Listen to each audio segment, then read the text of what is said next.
Death Watch.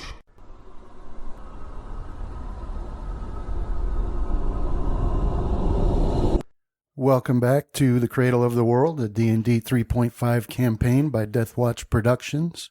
I am Brandon, the Dungeon Master, and we picked back up. I had told the heroes they would have some time, basically some, free time to pursue some interests in the town or the village of Cradle, and so we'll do a quick rundown of the things they accomplished in that time. So we had, at some point, the Mudsway had said he needed to go home and that he had convinced some villagers to help him build a small ship to get there. And then at this point, someone from the village had approached and told the party that some vein-beard dwarves were in the village looking for the heroes to thank them for freeing them and bringing them back into the world. Casimir had spent some time making some scrolls and things of that nature. Fenrith then had cast communion to speak with his deity to get some advice on what steps to take next. At this point, he had asked if the danger to the south was greater than the danger that Rohan was sensing to the northeast, and he had been told yes. And he had asked if they should aid the dwarves in attacking the hobgoblins, which he was told no. And he had asked if the party should take Mudsway back to his people, and been told yes. And then Graham had gone to the two oldest council members, the married couple, with a list of alchemical items. And they had told him that they'd be able to produce it all in about a week. And then the players had gathered in the temple for Fenrith to cast Greater Scrying. And they used a picture Graham drew of that dark creature in his vision, trapped behind the gate under the sea. And the spell was successful, and they were struck by an overpowering aura of evil, magic, and chaos that stunned Fenrith. And then tentacles had reached through the scrying bowl and wrapped around the heroes, felt as though it caressed their very brains and whispered over and over, "Free me!" Fenrith and Graham lost consciousness, and Rohan sort of zoned out, and Casimir was able to wake them, and they were left to wonder what ill effects they might be suffering that they weren't aware of yet. And so that's where we'll pick back up. They had some conversations with those dwarves about the possibility of getting some help opening up the haunted mines, and I think that covers the majority of what took place in their little free time. So now we'll pick back up the right there where we left off. The scrying. Casimir has just woken everybody up, and so that's where we'll place you in the temple. But first, we'll introduce our players, starting with Chris. Hi, I'm Chris. I'm playing Casimir, hero of the Rock, and my brain didn't get caressed. Hi, I'm Travis. I'm playing Graham, the hero of the sea, and my theory is that it was wisdom drain effect, and I can go back to the old Graham we all know and love. I'm Justin. I'm playing Rohan, and Rohan is anxious to get out of the town and start adventuring again. I'm John, playing Fenrith, hero of the flame, and I think that scrying is a bad idea overall. Yeah. So now we're a party of Grahams. That'd be a good spin-off show. All right, so we had done this in the evening, and so it's now well after dark when this has been completed, and there you guys sit in the temple. So what would you like to do? Well, I mean, how do I feel, right? Well, there's no game effects, but you feel very uncomfortable, kind of violated, honestly. Yeah. And if I remember correctly, the last idea we had was searching around for this sort of chain or whatever to lead us to this thing. Well, lead us to, because the chain was draining the gate. Yeah. So lead us not to the thing, not to the entity. What's but, draining the gate? Yeah. Yeah. Flying around on our rocks, like taking Mudsway back as an excuse so we don't alarm people. If I That there's an got that eldritch right. god about to. right descend upon them and unmake reality. Yeah, well, in conversations with Mudsway and based on his view of the stars, he said that the lands he came from are that direction anyway, the southeast. And it's to the southeast of the island where that vision takes place. So. And that tendril that seems to be pulling the strength out of that chain continues on to the southeast. And I think we still came to the conclusion that the boats he's requested, or the ship actually, is still a good thing. We're probably going to want to be building up some sort of seafaring anyway. Yeah. Oh, is it the foldable boat? I've got that. Just give them that. Which There you direction did the haunted mines lay in? Those are straight to the east. Okay. Do you want to sail to the haunted mines? Yes. And make them unhaunted at some point. But the following the astral link is a good idea too. If we find ourselves spinning around in circles, my vote would be to go to that mine. So we're at least doing something. Yeah, if we're going to end up waiting for the boat to be made, then just fly them. Yeah.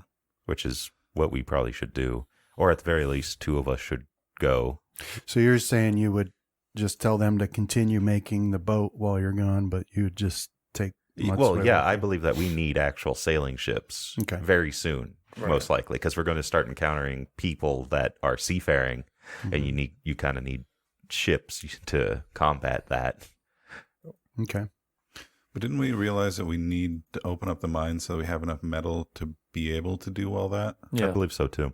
But this is what I'm kind of saying. We can send one or two of us with Mudsway, and they can scout the human lands, basically, and also look for this creature. And then we can have two others begin to scout the mines and see what we're going up against. All right. Well, I'll say this, Graham. Well, for all of you, in conversations with Mudsway, he's talking months, many months is how far away his lands are. By boat, of course, but still. Graham, in your vision, like, you don't just show up there. Like, you're swept along through the ocean. Yeah. It's hard to gauge speed pretty fast because it's a vision, but it's really far away. If distances are anything to go by, or the time it takes to get there in your vision, like just that spot where that temple is like, you get the sense that it's at least weeks away. So even though we have some clue, it would still be like a needle in the haystack type thing as far as the distance and time, right? That's what you're saying? No, I think you feel confident you'd be able to find it, no problem, but it would take a long time to get there. Gotcha. Even on rocks. And what you don't know is if there's any place for the rocks to rest on the way. Gotcha. Well, yeah, I will. I'll communicate that to the group. There might be a logistical problem with the rocks, Colonel. Where are we going to land the rocks? I managed to smuggle out my smokes. Yes, I'll lay out what the problems with the rocks could be, and how it takes us back a notch into some uncertainty. So maybe we should aim in a certain direction. What was the land called where we faced Mama Baga and there were those elven captives? Wasn't that like due south from where we are? Yeah. I wonder if we could... Stopping point. Yeah. And you also want to take revenge on Mama Baga. Well, we could do that as a happy side effect. But no, I was thinking more along the lines of that one island that we stopped at on the way there. The one with the giants. Yeah, we could use that as a stopping point to give our birds at least some rest, and then head more southeast from there. And as long as one of you has Mudsway, you take the lead, and he can probably judge by the stars. But that's what was that, like a few days out? Yeah, that was a few days out. You have to multiply the journey by, let's say 10 times out, because the information that I'm getting, it's being tuned into me, says we're looking at a journey of weeks. And Mudsway might know of more islands on the way that we could stop and rest at. I think we'd have to talk to him about that. Yeah, I think maybe that's what he's saying. Well, is that you're just in the open water. Yeah. I think that's where I'm getting this information is from Mudsway, so I don't have to ask him again. Is he saying it takes X amount of months on a ship? So given that we can fly, it will reduce it to this amount of time. Ship can always keep going. Bird has to stop and rest, but moves faster. Yeah. Right. He says, presumably, beyond the island that we know, there aren't a lot of stopping points. Is that right? That would make flight a trial? Yeah, so what he says is, he and all of his shipmates were fleeing their lands, and they had sailed like past the point of like desperation. Edge of the world type. Yeah, I mean, they'd run out of food and everything. And then they got picked up by that storm, and he can't, Did the stars change? At that point, he can't even guess like how far that storm swept them. But they had sailed for like a couple of months from their lands before they got hit by that storm, and then found themselves here. Well, maybe we should abandon that line of thought and just go for the mine. Well, if you still want to do it, our whole career has been flying into uncertainty. So, at the very least, though, I think that it will take a few days for us to gather the supplies we need to make that kind of a long journey. And as the villagers help us gather those supplies, we could check out the mine and at least kind of scout out what we'd be facing there. No, I like this idea. Not if it's full of ghosts. You won't like it. But I agree with Rohan now, given the situation. If he's months, like 3 to 4 months out from their lands, and that's even if their lands are still accessible. Right. Yeah. And I suppose we don't even know yet if this creature is in his lands. Well, I believe that we need to scout human lands, period. It was more of a 2 birds, 1 stone. Yeah. Because we need to scout them. If they're fleeing, that might be a good road to walk down, is get more information on that. But if it's like the other islands that we've been to, there's most likely a cult. Yeah. Or the other lands, not islands, but in that cult, most likely, is draining that gate. Yeah. So it seems to be what cults do. Darn colts. What do you think, Fenrith? I think I've got this boat. And I'll hold out this little box. What kind of boat does it use? This What type of boat does it turn into? there's just a two little different skiff? options. No, it's like a little boat with like 4 oars, and then it turns into like a 24-foot ship as well. How long does it last once it's out? There isn't anything that says that it has a time limit. I don't think 24-foot ship is very big either. That's like a So Small there's speedboat or something, Yeah. maybe? 10-foot long, 4-foot wide, 2-foot depth ship, and the second one is a boat. The other one is a 24-foot long, 8-foot wide, 6-foot deep ship. And Yeah, that it might doesn't be say like, that there's any time limit to it. Those fishing boats, Yeah. maybe? Can either Yeah. carry 4 people in its smaller form or 15 people with ease in its larger It's a form. bit more. That's a bit more than like a modern fishing boat. Maybe like a small yacht. Yeah. Yeah. So again, I got this boat. So, Casimir, you recently got teleport, right? Mm-hmm. Could we use that to get us there? We wouldn't be able to take the rocks, Well, but if we have a clear, defined location by Manway, Just looking Or- through the scrying into it was bad enough. That's where you'd have to angle for on a teleport, right? well, Is that scene? I don't mean teleport to the gate. Yeah, but I doesn't. mean teleport to like a lands. land. Oh, okay. Doesn't get a little screwy though if it's It ill-defined gets- at the end point. the teleport that I've come into knowing has limitations, Rohan. It can have some disastrous results if I screw up the targeting of the spell.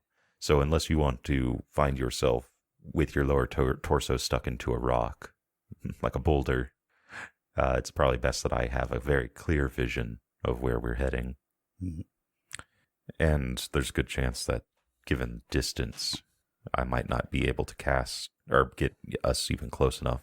Let's see. How far? So it would be not even viewed or seen casually. So I'd have to scry to the location. 1 to 88's on target. That's not too bad. I got a lot of faith in our 12% shot, though, of Oh, yeah, with me? moving miles off. But then the other thing is distance. I could just plane shift. That's also true. But given the state of how our world is and how everything's kind of out of alignment, is there a way to peer into the other plane that you would shift into before we actually attempt to step into it? I don't To think avoid. I have a way to peer into it. Because there would be some of that stuff that could be kind of dangerous. What is that? Ethereal plane? Is that what you would be plane shifting us to, or would it be something It else? just says you move yourself or some other creature to another plane of existence or alternate dimension. If several willing persons link hands in a circle, as many as 8 can be affected by the plane shift at the same time. Is there a size category to that? Precise accuracy as to a particular arrival location on the intended plane is nigh impossible. Okay. That's what I like about it. From the material plane, you can reach any other plane, though you appear 5 to 500 miles. It's a 5D percent from your intended destination. Plane shift transports creatures instantaneously and then ends. The creature need to find other means back, or other means if they are to travel back. It just says creature touched or up to 8 willing creatures joining hands. All right. This would be a good Say time anything for that your size. knowledge of the planes to pick out a safe, the safest plane of existence which we could go to, I guess, if we wanted to do this. Not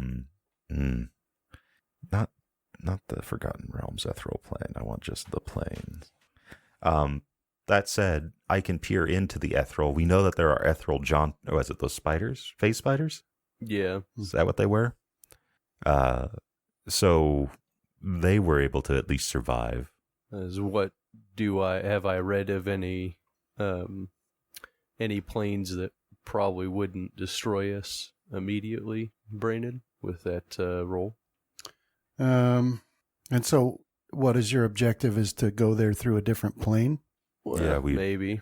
We'd potentially go to the safest plane we could, which would be connected to the material, so probably the astral or the ethereal, not that Casimir knows any of this, and transverse it that way. Well, I'll say that your reading of the planes has left you more confused than knowledgeable, and you're not certain that something like that's even possible. So I know that there are planes, and I'm willing to But- shift to them, but I don't Well- know our success rate. I'll also say that you are aware of the fact that because of whatever effect the world is under that split everything up, that's made the planes pretty screwy too. So normal rules as you understand them might not apply and probably don't. So again, we can try it, but it's probably more dangerous than just jumping in this boat, and I'll hold back out that piece of wood that turns into the boat. Well, even if we use your boat, Fenrith, it's still going to take us a couple days to get the supplies together. That just means 2 days of relaxation. I like the way you're thinking. I don't, so that means me and Rohan will be scouting the mines while you two rest, I take it. No, Casimir, I'm coming we too. want to go to the mines? I want to go to the mines. All right, So let's how get some about sleep. this? We get the villagers will supply all the stuff, and we'll go scout the mine. Hey, can I get one of you guys to cast something into the ring for me before you go to sleep? What would you like? Well, I got 4 spell slots open, so what do you got? Greater invisibility. Oh, that's a good one. What level? 4. All right. Freedom of movement, which is That's 4th another good level. one. Well, I'll take the invisibility. And- Thanks anyways, Fenrith. Would I be able to do divine power into that? I don't think there's any limitation on the spell, right? Yeah, so For I've spell got storing? that too. You were talking about the Ring of Spellstoring? Yeah, Is divine power the one you use to tank up? What does one it of do? the I two, can't- yeah. Yeah. Is it gives me +6 enhancement to my strength and 1 temporary hit point per caster level. Yeah, there is a limit, I think, up to a certain level, right? Well, I Yeah, can only, fifth I only in have this case. 5 spell levels, but Okay. I'll take the greater invisibility. What's your caster level these days? Caster? 10. Say, So it lasts 10 is it turns. 4th level or do you have a 5th level option? I have obscuring mist in there still. And, Oh, I was gonna say always I comes could in- do righteous might. That's my main tanky one. oh, Is Yeah, I that's think the I'll- one that makes me bigger and then gives me strength, constitution, and natural armor and damage reduction. Could yeah. put teleport in there for you. Just start. If you casting do that all with these that was the spells old into Graham, I could just surprise us with getting us there quick. I thought while we were all sleeping, I'd just I'd give it a shot. yeah, I'll go with the invisibility, I think. And obscuring mist always becomes useful as soon as you drop it out of your spell rotation, so I'll hold on to that. All right, so you guys are going to go back home? Mm-hmm. While Graham's sleeping, I'm gonna replace All right. that spell with So- freedom of movement. When you leave the temple on your way back home, as you're getting close to the village center, you hear a large hubbub. There's some shouting, clanging, some screaming taking place in the village up ahead. I'll look towards my companions and then take off running. Yeah. I'll unlimber my bow and follow after. What does the new voice of reason say? Yeah, I'll do the same thing. And You have a also bow? I'll start Rohan's bow. No, I still can't use a bow. He just It's all right. numbers Just up take what it two. from him. Okay, he lets me throw him. He needs some extended range, though. Yeah. Is there a magical ability that Yeah. extends thrown? Yeah. I forget what it's called. It's like ranged or something like that. Or throwing? Maybe. I forget what it's called. But yeah, Rohan goes to unlimber his bow and sees Graham unlimbering Rohan's bow. Oh. Just Oh, getting it ready for you. Yeah, here you go, Rohan. You should put Rohan's bow onto the gnomish device. I've been thinking all these last couple weeks how I need to come up with some new logic for using that on the regular. Because I like using that thing. But now common sense would I dictate know. that it's too dangerous. I've been trying to figure out how we might use it safely, though, because it is undeniably useful to recharge your charges. How can you deny it, Rohan? Why are you denying What the it? worst that's happened is a flaming horse. I will say that was not pleasant. It all worked out. All right, so you guys take off running up into the village, and when you get there, you can see close to the council hall. As you come around, out of the trees towards that open area in the village center, you see the massive familiar figure of Nazus, and he's all armored and armed. And to either side of him is a line. Well, in front of him is a line of elven militia, and they've got their armor on and their pole arms, and they're facing off against the dwarves. The leader of the dwarves, and he's got his kin to either side of him, and they're actually in the midst of a sort of a fight. Like the elves are trying to keep the dwarves back with their pole arms, and the dwarf is screaming like, "It's a minotaur, for crying out loud! What's the matter with you?" And the mayor is there, and she's in her nightgown and bare feet, and she obviously came from her house, and she's trying to, get everybody's attention and say, "Let's calm down." But the dwarves are clearly like they had spent most of the day drinking, and they're not listening to her. And Nazus is trying to keep the militiamen from actually harming the dwarves, and he's just like, just keep them at bay until we've had time to explain. I'm not your enemy. But that's what you see. Is there a fire or something, like torches out here? Yeah, I mean, it's a village center, and the dwarves apparently had decided they were just going to sleep out here anyway, and so they've got like a fire going, and there's good moonlight out, so it's not difficult to see. Really make themselves at home. Can I use that ring to cast pyrotechnics on the fire? Yeah. Not chaotic enough out here. Yeah. Alignment change. It's like, are you already chaotic? Well, yeah. Are you lawful? I forget. No, It's chaotic. Chaotic good. Okay, yeah. So this is the right path. Yeah, because cast fireworks then rather than the smoking cloud. So they're flashy, fiery, momentary bursts of glowing, colored aerial lights causes creatures within 120 feet of the fire to become blinded for 1d4 plus 1 rounds. Will save, will negate. All right. Yeah, let me... How close are we? We just got to trust faces work in mysterious ways. Let's see. All right, and then... I'm just completely expecting Fenrith to also blind us with this. So... Okay. Yeah, so you cast that, Fenrith, and then, these bursts of light shoot out of the fire there up into the sky and explode in bright, dazzling colors. And the dwarves are like, Minotaur magic! And they're obviously blinded, and so they lose what discipline they had, and they just start wildly swinging. Mostly they're hitting each other, so their hammers and their maces are clanging off each other's shields and armor, and the leader there, he's like, we're overrun. And the elves themselves, we've been waylaid.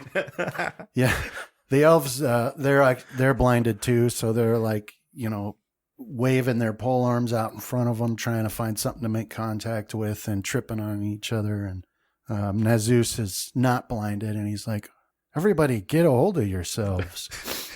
And at this point, like the mayor, she finally gets everybody's attention. She's just like, everybody just stop. Just stop. What is the meaning of all this?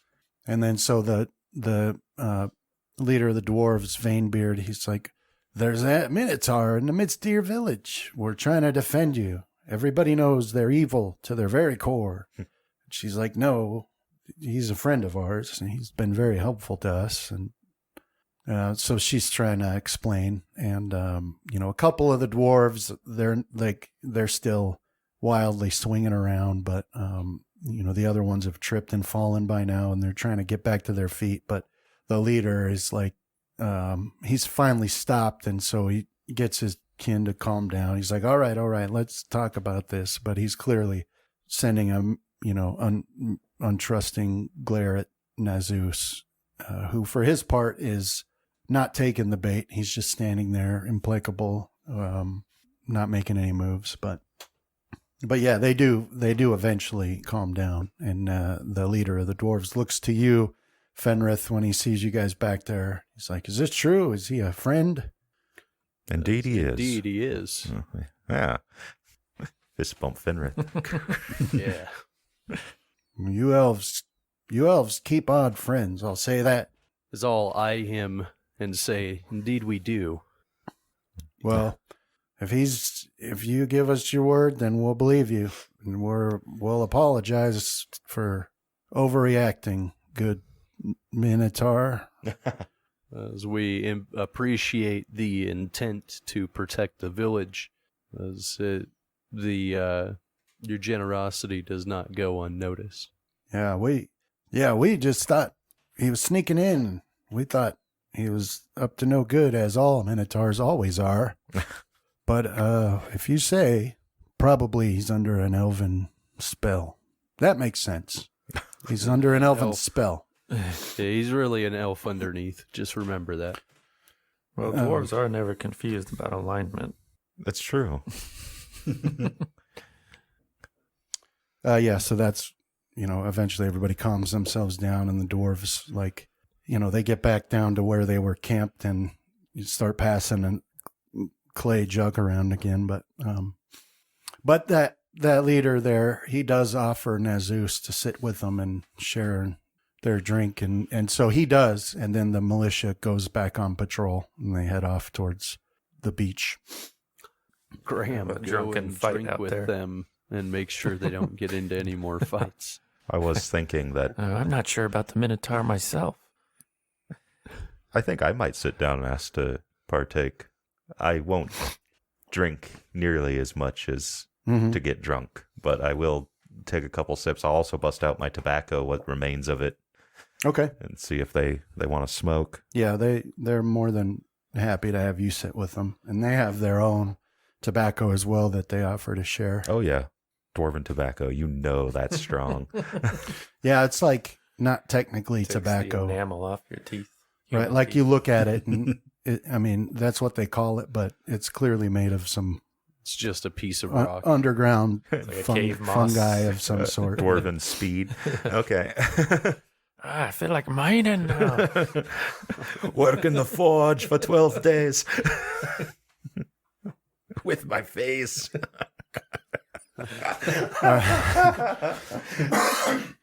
All right, so what do the rest of you want to do?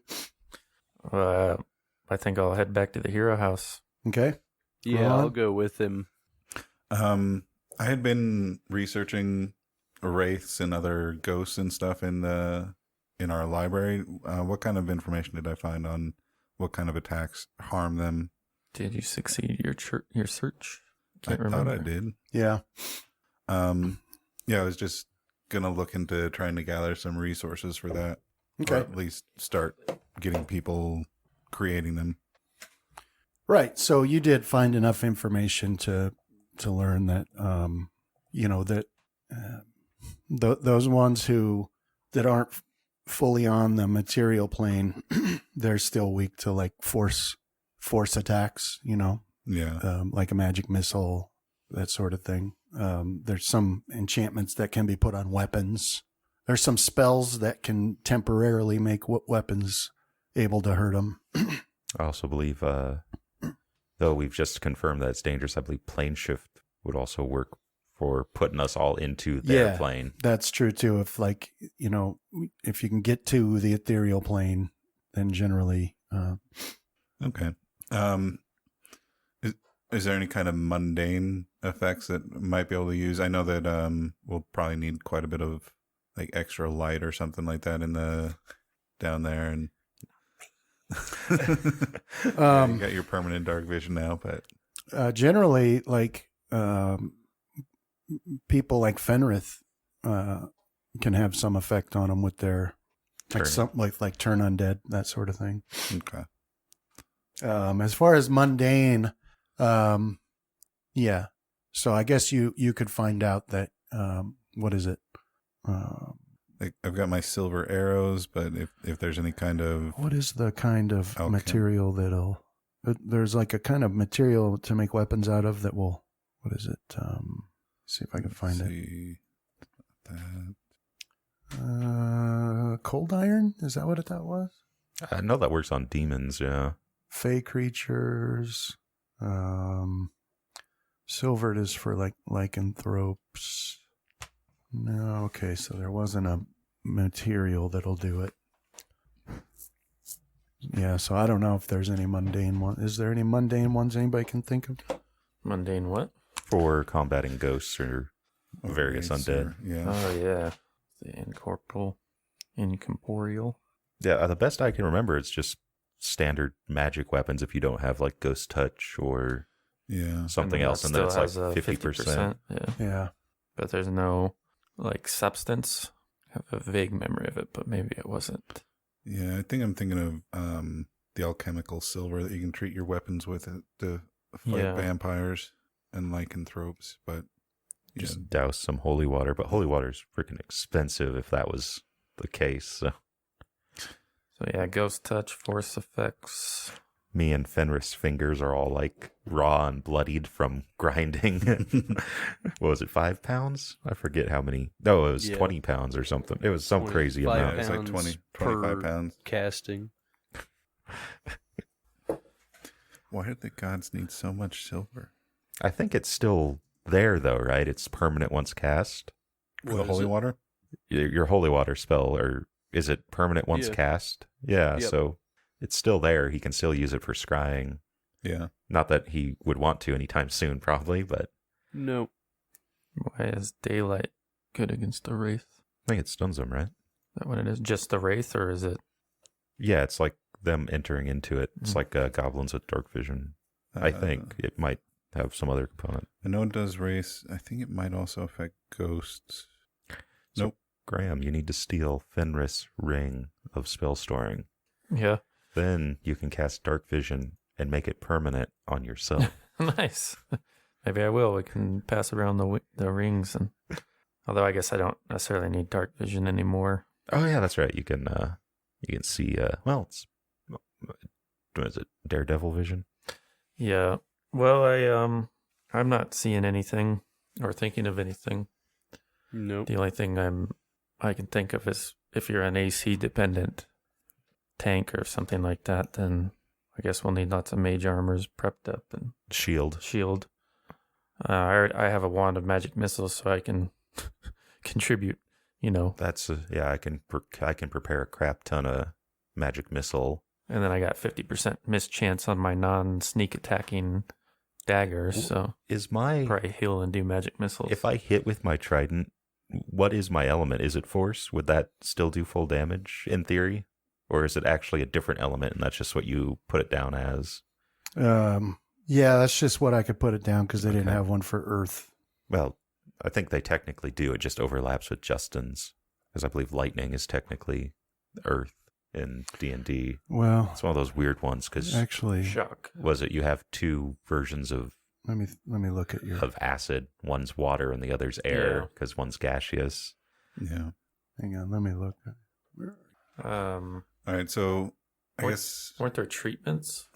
for weapons. No, it is force. Yeah, Like It is force. okay. like the equivalent of a potion that would treat it and such. You know how you can get they have those magic weapon spells? Mhm. Isn't there Hmm. a ghost touch spell? there's oil. Yeah, there is. There's oils, Oils. you can put on. Let me see if I can find it. I think it would still require item creation, right? Though it's not something we could have the alchemists on our Cleric, town for that. level 3 transmutation ghost touch weapon. Yeah. And they also have armor too, ghost form, What's the duration on it? I mean, we might be able to get by without.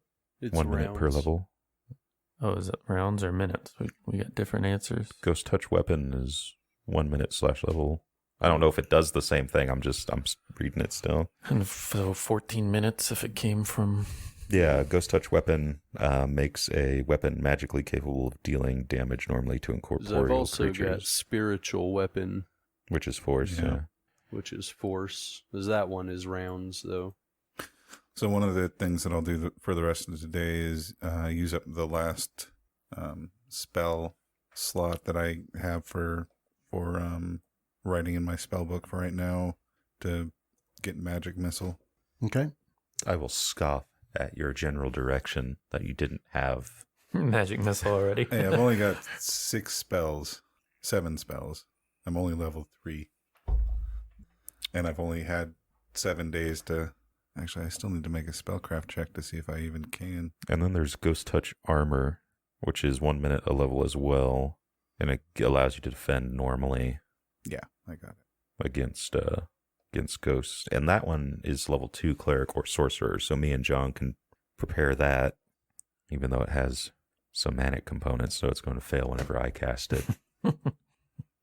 But that might also be something that you might want to technically put into the ring instead of invisibility if we're going up against ghosts. 'Cause Yeah, we'll sort it out, I guess, when we depart with the final. I could just have you guys cast those. What's the level 2? for ghost touch armor, yeah. Ghost touch weapon's a lot higher. Well, no, it's not. It's level 3, so it's 1 higher. Well, I guess I could do one of each. But I think let's see, because it has a range on it. It's close range. I'm trying to see if it works like haste. I'm not sure. I don't think it does. Is it touch? Can't you? It's I close can't for a ghost remember. touch weapon. It's close. So it's 25 feet plus 5 feet every 2 levels.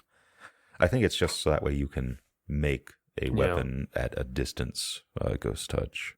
There's Ghost Trap as well. Mm-hmm. 1 minute per level.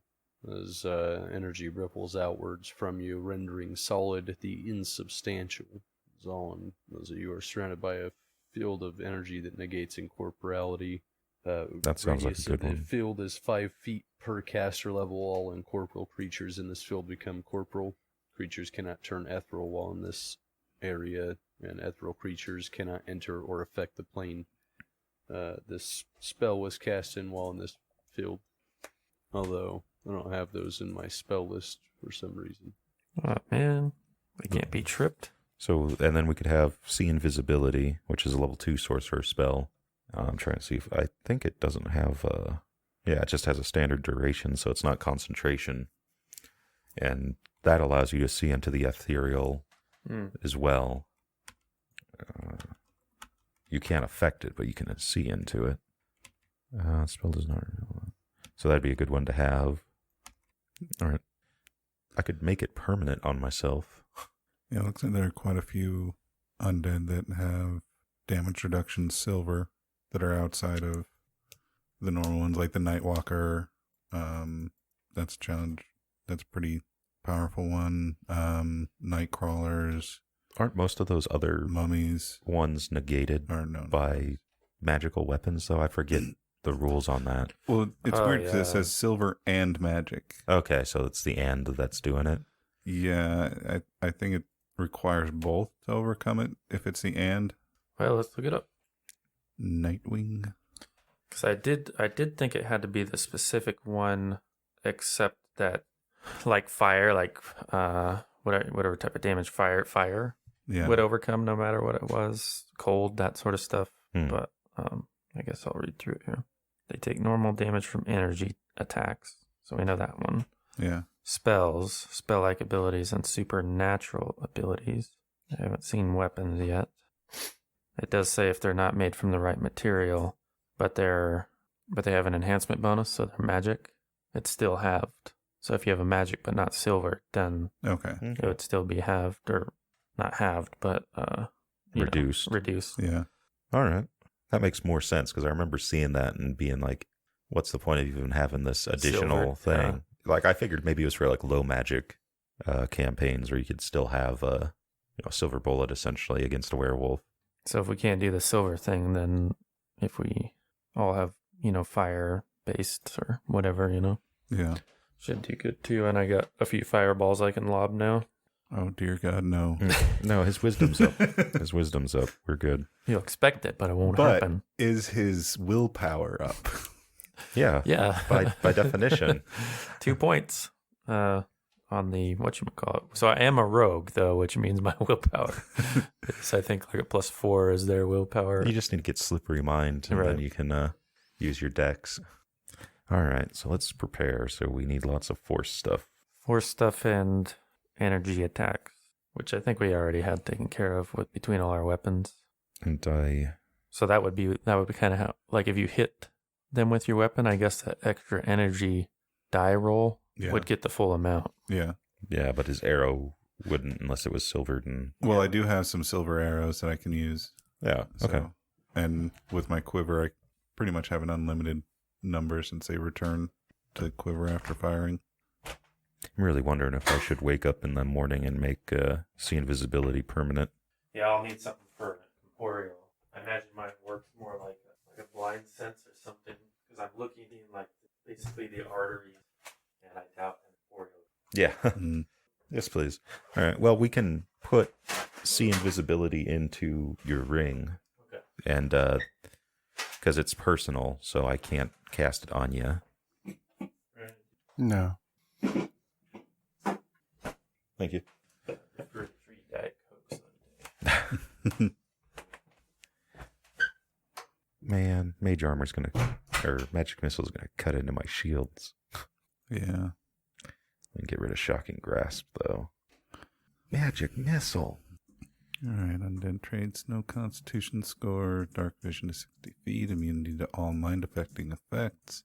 Immunity to poison, sleep, paralysis, stunning, disease, and death effects. Not subject to criticals or not subject to critical hits, non-lethal damage, ability drain, or energy drain. immune to damage to ability scores as well as to fatigue.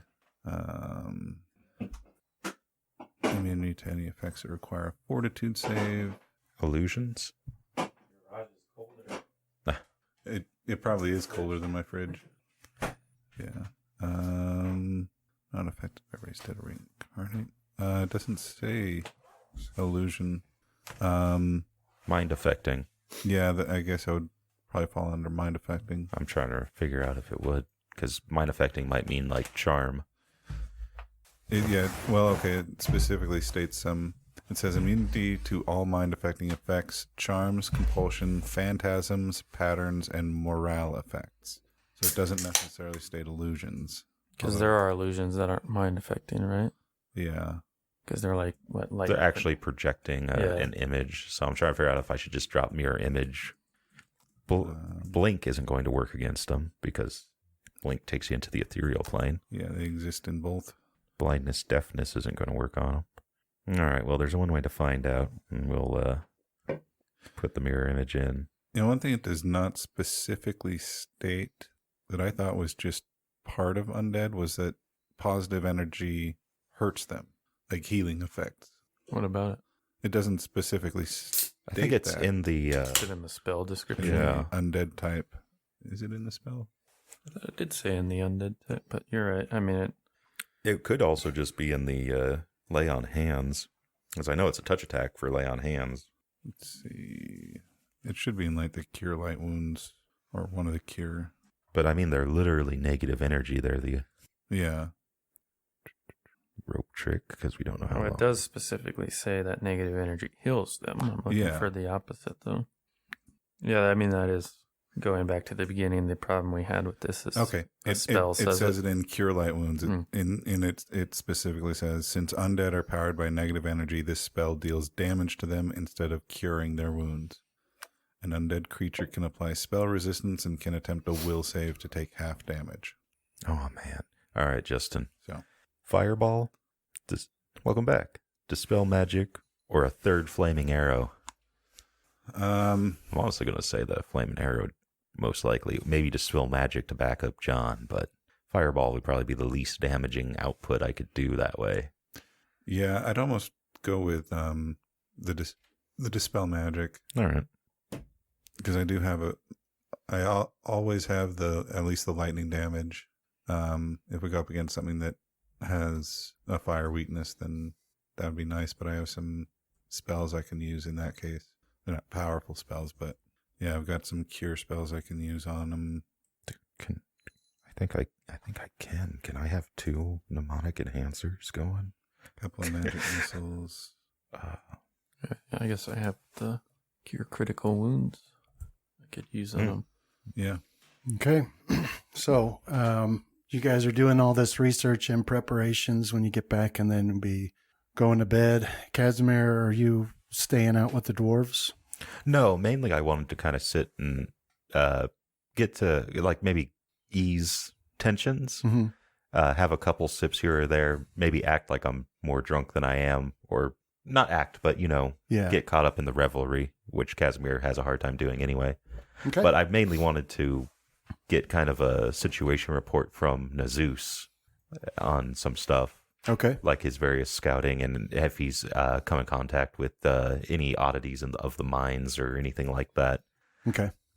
So one quick out of game question. Do we want the shepherd's pie or raviolis today? Ooh, that's a tough choice, Justin. They ran out of the stuffed peppers for this week, so. Dude, I'm all about that shepherd's pie, but if someone wants raviolis, I'm good with that. Shepherd's pie is good with me. Thank you. So invisibility still might work against them. We're not sure. Oh, yeah, and I also wanted to ask Nazus if he had found anything out, or if he had seen any signs of that ogre that escaped with us. Okay. So Nazus is he's like, sorry, I haven't made it out to report to you guys since you got back, but I have been very busy and I have a lot of things to tell you. I haven't seen any sign of that ogre that you've talked about. I have done some preliminary scouting of the mines, and we're actually intending in 2 days to go do an expedition there and clear it out. I am extremely confident, based on what I have found, that there's nothing in the mines. And so he goes on to explain what he found. As he went in, because who knows, the mines had been open who knows how long before everything changed. So it's quite a trek down past, generation after generation, going deeper and deeper for more metal. Okay, yeah. So he says that as he went down, it's kind of he was kind of intrigued by the archaeology of it, because the further down he went, the newer like the artifacts became, and he reached a point where you visibly could begin mining, like you could see veins, right? And it was in this area that a really large section had been hollowed out over the generations, and it was used as the camp, basically. So it had all the, it even had like wooden constructions to separate rooms and things like that for people to stay in, bunks. Okay. Diaries, and based on the diaries that he read, he says that he is 99% certain that the people of Cradle that were working those mines just got tired of it. Like it's so deep and oppressive, and elves, at least what the diary said, the one that he read, that person, whoever it was, opined that elves are not meant to be so deep underground for so long. I agree with that. And, life is so simple in Cradle that,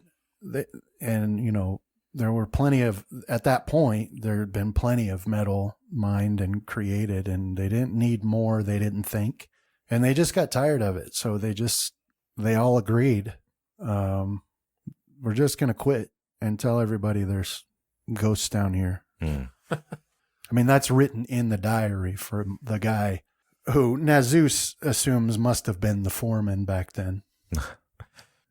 Like we've all agreed, we're tired of it. We don't need this metal. It's too deep underground. I'm tired. It takes like a week to get out. I miss my kids. I'm not doing it anymore. And everybody agrees, so we're leaving.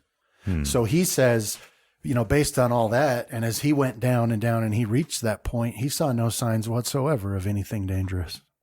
It's just oppressive and dark and underground. He says he's suited for it, but even the militia that he took with him, like even by the time they got there, he could look at them and see that they didn't like it. They're not well suited for it. So he believes that diary. And he says, but things have changed, and he's talked to people who agree that things have changed and that we need that metal now. And nobody's going to believe him if he doesn't go in there with the militia and actually, Me and my companions are thinking about venturing into the mines, most likely tomorrow or the day after. Oh, perfect. We would love your company. Yeah.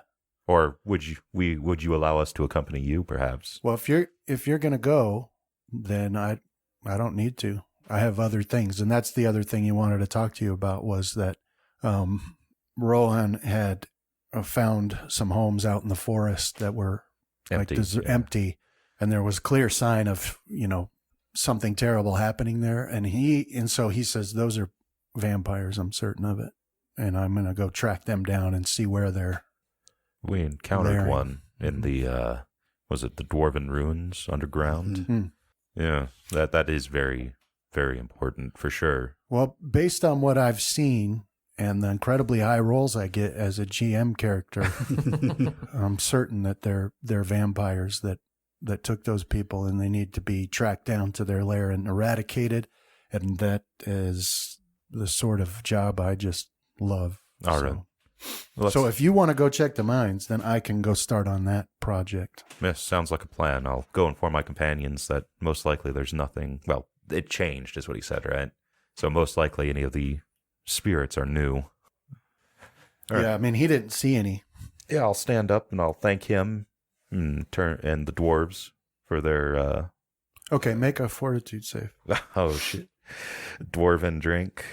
It was the dwarven tobacco. Yeah, one or the other. It's just their beard hair. They smoke their own beard hair. But it also houses the spirits of the dead. It's the perpetual torment. It's the damned dwarven souls end up in the beard matrix. Dude, that reminds me of the scene in Doom Patrol, which is one of the only scenes in TV that I've ever had to actually turn away from, with the beard hunter eating the drain beard hair. Oh, Like he started to do it, and I actually had to turn away from the TV. So I see an opportunity here to just claim that we did overcome a great evil in the mines. that's Yeah. true. And it could be something that Graham And might. people like a story, to keep them going. Well, besides that, the only way to make sure that these spirits don't return is a constant elf presence mining those mines. So there's that too. Compulsory labor. I like it, Fenrith. You're really going That's to be what a the church religious is all dictator. Setting up, what do they call it, Rohan? What's that system of government when a religion's at top? Theocracy. Theocracy. There we go. Or sometimes Okay. fundamentalism. Well, actually, depending on how this fort save goes, it's called theocracy. Right. Yeah, so as you stand up, you get like a rush to your head, and from that what you were smoking there. And Lights out. no, it makes you so calm. You're just so chill. But I mean, you recognize it, but recognizing it doesn't change. Yeah, it. you're- So you're like, wow, affected. I'm really relaxed, man. Yeah. Man, that tree is pretty cool. I'm gonna go Yeah, lay man. down. Finger painting's cool. Now you're not tired, Yeah. but you're just really chill. Well, I need to get my sleep, Yeah. so I'm just gonna chill, get some sleep, maybe eat some of those dried rations that new servant keeps in the pantry. What is his name?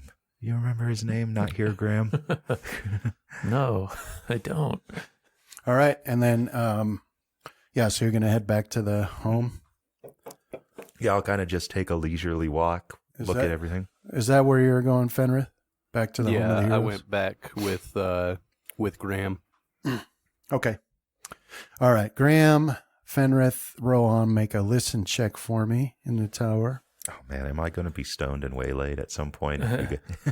Don't waylay me, man. Hey man, like, haven't you ever heard like personal space? This thing is pissing me off. All right, listen in the tower. How's our anarcho system supposed to work if you keep violating that law? Okay. All right. And then, Casimir, you make it back to the home of the heroes. No problem. And then you guys can get some sleep. Setting out in the morning. Yeah. So I think, what spells were we going to do? Or do we have to prepare those? I'm preparing them in the morning. Oh, okay. How much travel do we have between now and the mines? Is it a full day away or? Actually, I think I had see invisibility prepared. I'm not sure though, because I've been preparing as I've been talking here. If we take the rocks, it shouldn't be more than a couple of hours in the morning. Yeah, it won't take very long by air. I forget about that sometimes. And now we can have a conversation with them on the way. If you want, I think I did have see invisibility prepared. You can try to waylay me as I'm heading to my room. Oh, yeah, sure thing, Graham. I don't know if I'd trust drunk Casimir casting. Yeah, maybe I'll just wait for the morning. His good mood when he comes in really throws up my alert system. So I just back away. It's not good mood. It's just calm. So, and honestly, like, there's been some tobaccos I've smoked that basically do that to you too. Yeah, Graham, don't worry about it. We can cast the spell in the morning. I was talking to Nazus. He said it's nothing too much to worry about. Whatever it is, it's all new. I'll try to say something that won't alert him and just slide away. Or maybe I'll just What's that tumble over away. there? Tumble. Yeah, without stopping, I'll turn to whoever's closest and continue my sentence. Now that's a drunk person reaction. All right, so in the morning, I'm going to need an extra 20 minutes of prep time because I'll be doing this without armor on. Okay. Because we're going to be casting 2 mnemonic enhancers, which I believe I can do. If you don't like that, just tell me and I'll keep it down to 1 from... No, yeah, it's fine. So there's 1, there's 2, and I don't have armor on, so they actually don't have to worry about those checks. That's good, because you would have failed one of them. Yeah. Dang it. There we go. Combat. Oh, Brandon, one thing I'd like to do early today is, you know how when we first started out years and years ago, one of the things my character was doing was trying to draw rough maps of everywhere we went. Yeah. I want to stop my mom's house and drop those off Okay. and leave a couple of other memento items with her. I want to leave like my dagger and those maps and the artisan tools I was using to make Graham's bow. Okay. Yeah, you can stop by there, no problem. Am I safe to delete that Tome of Understanding from my inventory?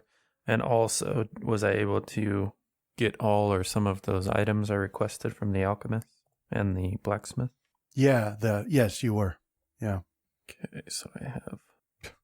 So basically, I'm going to look like those war videos where you're seeing all the tracers go off on the AA guns. When you're doing what? I got 6 magic missiles prepared Nice. due to mnemonic enhancer. I do like when it gets up to that many magic missiles. And how many do you shoot out each one now? I think I'm capped. Oh, right. It's up to 3? 4? 4? A lot of missiles. Let's see. And then I think I will, if that's okay with you, Brandon, permanency, see invisibility on myself as well. Actually, let's see if I actually want to put up with that. Yeah, it looks like it doesn't have like I just see them. It doesn't have like a weird haze or anything. It won't affect the dark vision. Okay. So. Ooh. Oh, it's 5 missiles. It is? At 9th level, yeah. Okay. So here goes that. How long does permanency take? Is it just 2 rounds? Okay. So see invisibility and permanency. And then I do have a teleport in case we need to get out of there quick. Which would probably be good. How long did Nazu say it took to get all the way down? Like weeks, did he say? Couple weeks. We're going to need food. Yeah. Well, yeah. Is that like return home? Or is it... And then you can also create food, can't you? Create food and water. Yeah, I do can also create food and water, and then I can do Word of Recall if there's another spell that you wanted to prepare, Casimir. No, I like teleport because worst comes worst, we can...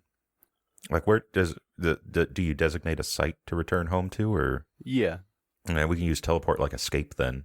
Or we could use Word of Recall like escape and vice versa, however you want to do it. Where one takes us to the entrance of the mine, and then the other one will take us home if need be. So I'll prepare that this morning. Also, once we find the mine, then we can get back quicker too. No more flying. Yeah. All right. So, yeah, you cast that spell on yourself, and then you cast permanent on it, Casimir. Okay. Permanency. So now you can permanently see invisibility. And then what are the rest of you doing this morning before you head out? Making sure all my gear's in order. I got that new stuff to pack away. And just my morning routine. Short walk around the hero house. I'm going to go Lanolin to oil. Rohan's mom's house and drop off all of my elf ears. Tell her that they were his. These were his trophies from that last adventure we went on. Okay. I think you got added to a list based on its look. All right. So you guys woke up and you're making all your preparations, and then you guys are going to fly out to the mines. Mm-hmm. Mm-hmm. All right. So we'll say that you're, a couple minutes from heading out the door when you hear just a terrible crashing sound coming from outside. And then some blaring sound that you don't recognize coming from outside. At this point, Folwyn come bursting in the front door, and his eyes are wide with terror. And he's like, "Something broke the gate." All right, yeah. Ready my trident and go running past him out into the yard, I guess. And they're talking about the village gate, right? No, you're the gate to the home of the wall around your house. Oh, okay. Yeah. Man, we need to get it defended. We need archers on the battlements. All right. So, Casimir, you're going to go running out? Yeah, I'll grab my bow and also head out. Yep. To keep with the joke, I'll grab Rohan's bow and head out. In that case, I'll grab Bloodtooth. Don't. He'll get mad. So does that mean I get your trident and you take my sword? I was going to threaten and say you can try to take my trident, but the problem is you more than are able to. So, so you probably get my trident and your sword. It's probably the dwarfs again. Okay. You come Houses running out. are evil and some such. You should be able to see the map now. Have you all seen it? Mm-hmm. Okay. I have seen it. You go running out into the yard, and you get up to like where you are on that map is like, that's the representation of the stables, really, not the house. The house is further to the left, and the lighthouse isn't there. But I just made this quickly based off of the overhead representation of the island as a whole. So, but for the parts that you can see, it'll suit our purposes. So you can see the wall around your yard there, and you can see the gate over to the east that's busted apart now. And then in front of you, or off over there inside the gate, where that sound, that blaring horn sound was coming from, you see this massive humanoid in shape creature composed entirely of metal. Golem is your first thought as you look at it, and you see that it's all made of metal. But as you take a second look, you can see that there's like gaps in its armor plates that reveal spinning gears and arcing electricity inside of it. And then it's and you can hear clanking and whirring sounds even when it's standing still, but it's not right now. It's stomping in your direction. So it's reminiscent of an iron golem in its size and shape, but it seems composed of steel, brass, copper, and maybe even adamantine, some other things you don't recognize. Its wrists are bulky, as if it was wearing thick bracers that extend partway over its hands, and it's got a massive head, but it's shaped like a heavy helm with only a slit where eyes would be, and inside that slit you can see blue flashes of light and spinning gears, and that head is constantly spinning in all directions. And then it's got a small, odd protrusion extending off the back quadrant of its head that sticks up a little bit. It's shaped vaguely like a star, and that is also spinning constantly. There's a bulky box-shaped protrusion on its back, like it's wearing a heavy pack almost. That makes it appear hunched back, though it stands tall and straight. It's impossible to determine if it's attached to this creature or if it's wearing it. And it's, stomping in your direction. This thing is large. And as you come out there and look at it and it stomps towards you, it says, wait 1 second, let me get... Okay, yeah, so it stomps towards you and it says in this odd voice, obviously not human, and it says, "These lands are under the rulership of Emperor Dragon LeBlanc. All assemble and bow to your emperor. Magic is illegal. The use of magic carries a penalty of death. Approach me and bow. Swear loyalty to Emperor Dragon LeBlanc, who rules these lands now. Immediately comply, or you will be destroyed." And then it repeats that message. Everybody roll initiative. I'll take option 2. Nice. Oh, All the high initiative rolls. Graham and your +8. All right, Graham, you get the first move now. Yeah. Well, I the old urge to say something without thinking rises up, but I'll kind of choke it off and look at the rest of the group, and I guess I'll just make sure my dagger's ready, and I will ready an action to attack this thing if it comes within my threatened range. But that's it for now. All right, then we'll go to Rohan. Your move. So as a free action, I'll say, does anyone recognize this thing or read about a thing like this? Look at the book. Well, at this monster. point, as you say that, Rohan, let me find it. As you say that, Mudsway comes out, and he was over here because, he's waiting to find out, like, if you guys are going to fly him or what. But he comes out and sees it, and you can see the color drain from his face completely. And he obviously looks terrified. All right. That's everything I need. I'll take a 5-foot step forward so it's within one range of my bow and unleash a bunch of arrows at it. The old Rohan warning shot. Yep. All right, so your first arrow hits, the second ricochets off of it, and the third arrow hits, and the fourth ricochets off of it. All right. I might not have the attack to hit this thing. They're the 2 arrows that I hit with. All right. Yeah, I don't think I'll be able to hit it with my last shot, but I think I should be able to fairly regularly hit it with my first. Okay. All right. And then, so a couple of your arrows do stick into it. It doesn't seem like they go in very far.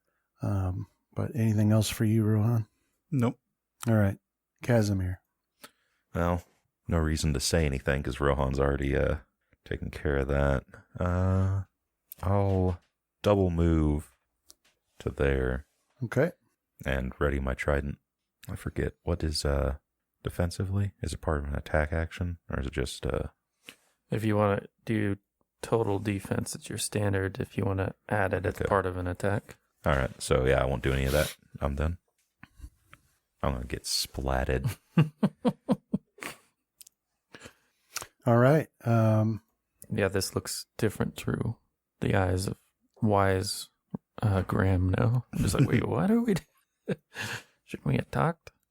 No. It said it'll kill us if we use magic. And I can't live without magic.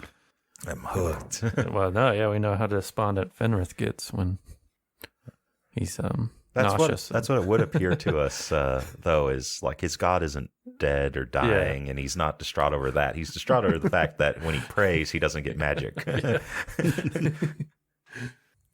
Okay. what other reason is there to go into the clergy? Identify would be the reason. Save 100 gold pieces every time you cast it if you're a cleric. Yeah. But if he doesn't get spells from his god, what other reason is there to go into the clergy? That's a good Well, point. Other than fancy robes and Don't they only get identify as a specific domain spell? Yeah, magical. That's a good point. Like technically, like armor and attack wise, it's not that bad for a cleric. Yeah.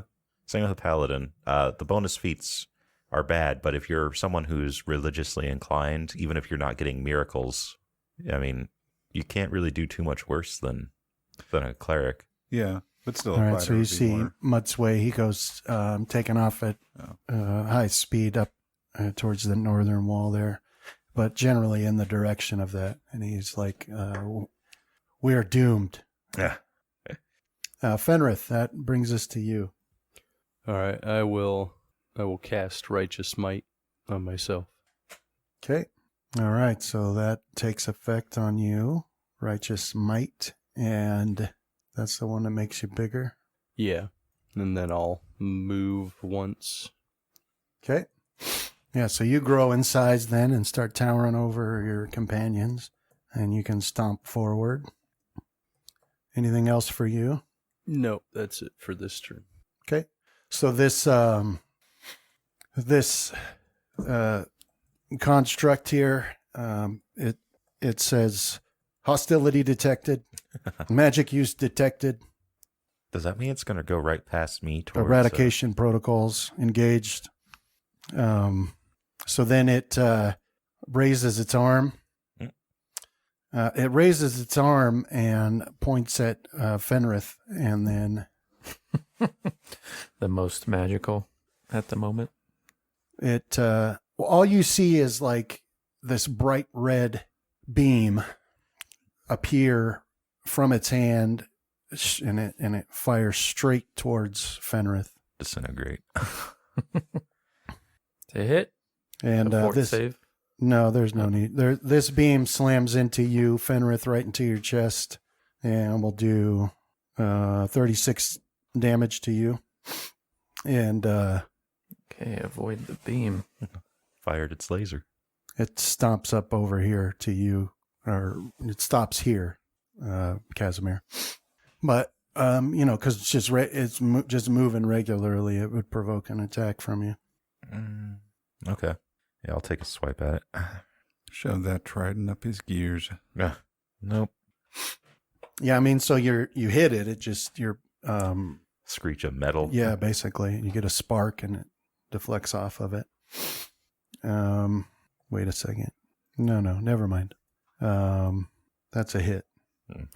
So as it gets up right close to you, you can see behind that there's obviously some aberrant sparks coming off of the back of it somewhere, and it even seems like it has a limp as it walks, and it's been damaged before. But anyway, that hit is what you rolled is good enough to hit this one. Okay. So go ahead and roll damage. Oh, nice. I got colors now. Yeah, so there you go. You're able to stab into it and scratch and scrape the metal. And that's its turn. And that brings us to you, Graham. Okay, so I guess we're doing this. I'll click on the haste boots as a free action and start moving. Come on, what's going on? Add 30 feet. Okay, and put haste on you. How long does it last? 10 rounds? Yeah. Okay. I will, let's see, double move up to there, but I have to tumble through part of it All right. to get by him. Actually, let's get the opposing side so I can get clobbered here real quick. Okay, so I'm actually going through, I think, in this case. So, tumble roll. We need to get you a way to see through obscuring mist. Nice. And that is my full turn. So I moved up. Yeah, there we go.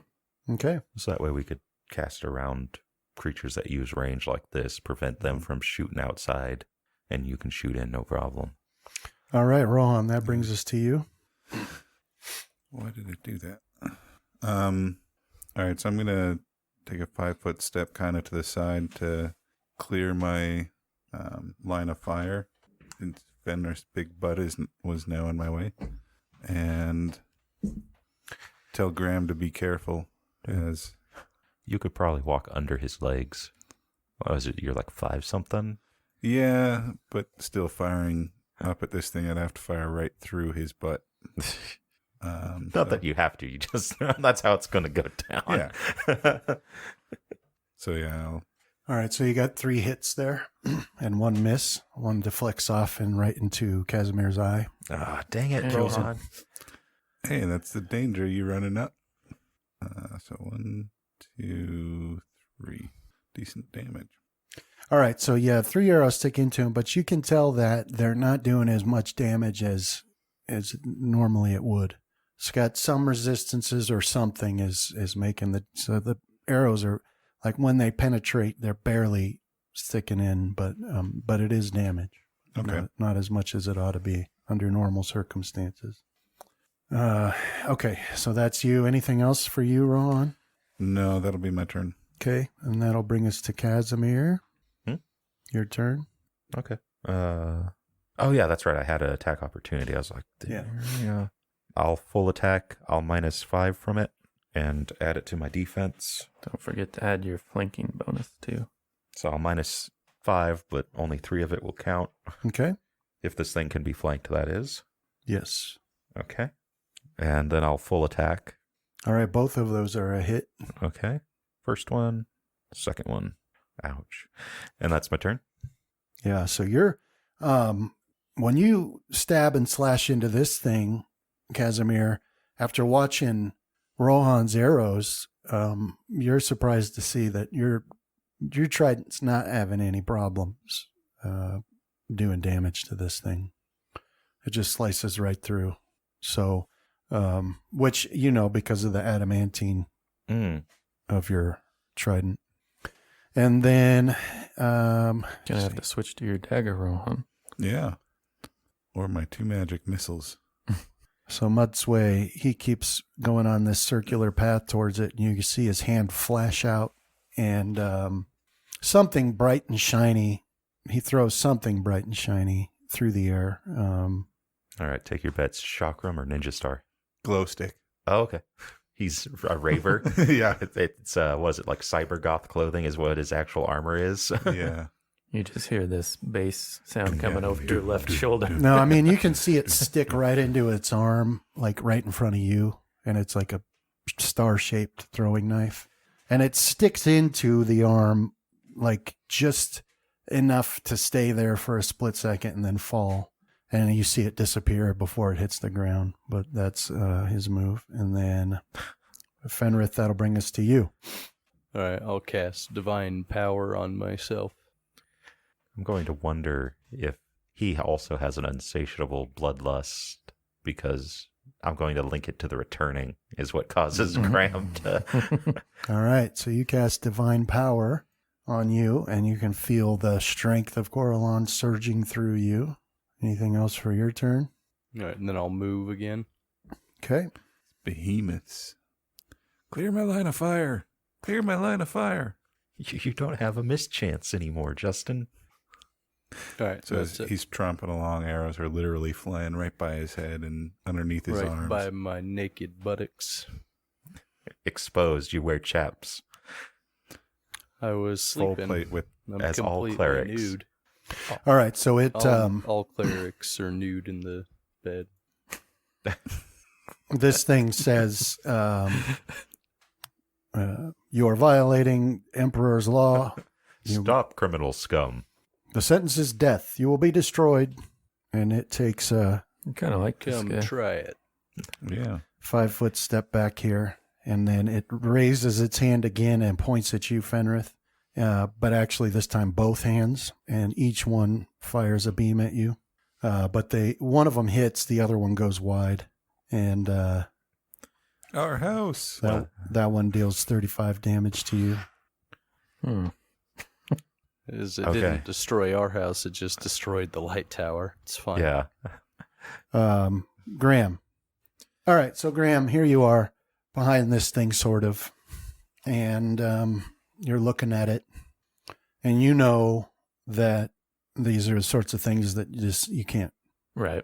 get your sneak attack on. I've But- resigned myself. No, as you look at it, though, you see some areas where inside of it there's gaps, and you can see whirling gears, some crystals in there that are flashing, pulsing, and you get this sense from Bloodtooth that you might be able to do more damage to this than you would a regular construct. Ordinarily. Okay. Yeah.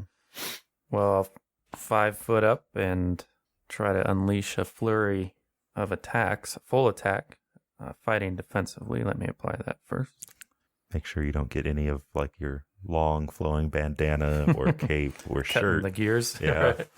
Lose Be that wisdom sucked right in. bonus. Okay. So we'll go off with my main hand first.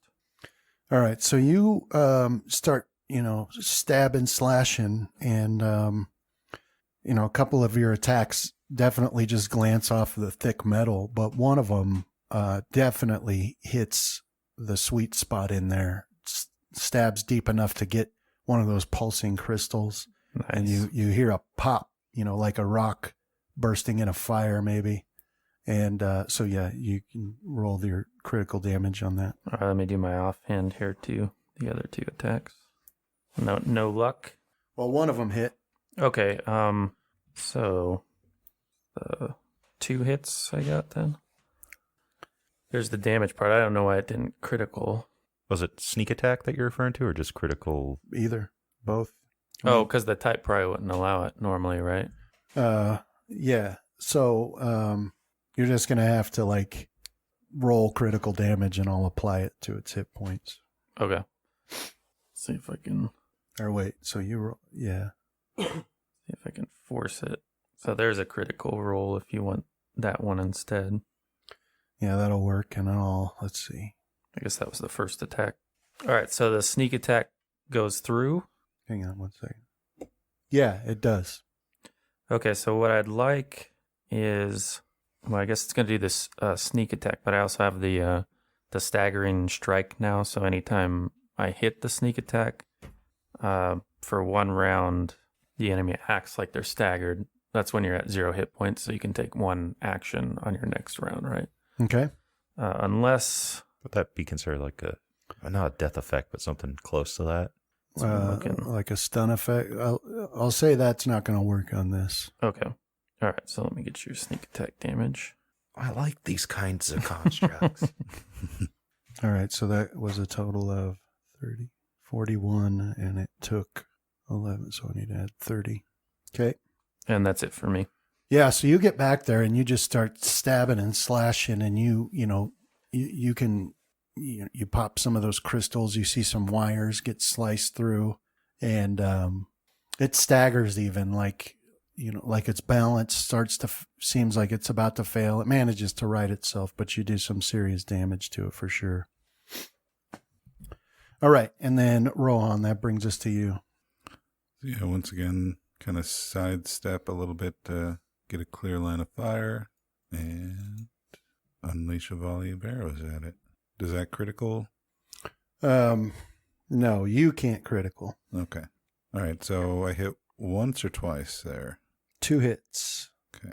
Wait, so hit, miss, hit, 3 hits. 3 hits. Sorry, that was the critical damage. That's okay. I can do 1 more, and you can just get rid of the 42. I mean, it's all right. It didn't do 42. Okay. It's modifying it. Modified it. So. Okay. Yeah, but you stick some more arrows into it, and now you can see it just starts sparking, like from all sides of it, sparking electricity, and its head starts spinning, and smoke comes out of it, and you can hear it say, "Violation of Imperial law, violation of Imperial," and then it just sort of stops moving, hunches over. It doesn't fall, but it just stops. And Teleport it into the ocean. Wait. I would go with it. Teleport us into the ocean. I'll bring us back. What's this thing made of first? I mean, if we can take it apart, we could use the metal. Yeah, That so is there you true. go. I mean, Casimir, it would be your turn. Give it to the dwarves. Yeah, Keep it for ourselves. I'll wait. I guess I'll delay an action, see if it's going to start moving again. If it does, then I'll attack it. Okay. All right, and then Fenrir's got to hit it at least once. Mm-hmm. These are your ghost in these mines or something. You might as well have banned all magic. yeah. So it doesn't do anything else. Just sits there. So now you guys, like the noise has stopped, and you're catching your breath, and all you hear is silence over the island. You don't see any more enemies appear, but Mudsway, he's like, if that one's here, there's got to be more coming. These things never go by themselves. But it was damaged. How did it get here? So he obviously knows something about it. But What, you were fleeing in your homeland? this, among other things, this is a law enforcer. This is what this is called. They spoke of an emperor. Yeah. He rules the entire continent. That's who I was fleeing. He's enslaved basically everybody. Outlawed magic. He's basically as evil as they come. If he's outlawed magic, then what is this thing? And I'll poke it with my trident. It's not magic. That's what they say. That's the official line, and nobody will speak out against them. They can look at you right in the face and tell you the sun's not up, and you don't dare say otherwise. Do detect magic. But they say that it's not magic. They say it's a creation of science. Hmm. I mean, they've even officially they say magic isn't even real. I mean, we all know it's a lie. I mean, I have magical items on my person right now. We all know it's a lie, but no one dares speak out against them. I'll just look at myself. That seems completely untrue. As I will do detect magic though, and look at it. Very magical. I believe the time is fast approaching when About we will as need to see magical as these it human gets. lands. I'll point out to you, Casimir, Yeah. what I had saw on the other side of it, so that if we come across any others, maybe next time let Fenrith get powered up Yeah. and let him take the brunt, and we just hit it from the back or I'll, wherever the weak point's at. I'll go around and see what Graham was talking about, the various crystals or whatnot. Mhm. Are they like the crystals we found in the Dwarven area? Yep. They look a lot like that. And so while he's doing that, though, you hear some muttering after you say that. You hear some muttering from Bloodtooth. He's like, it's just like you not to appreciate me.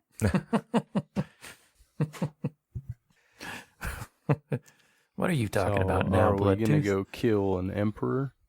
And that's when he says, they're not going to be able to do that. What I can do.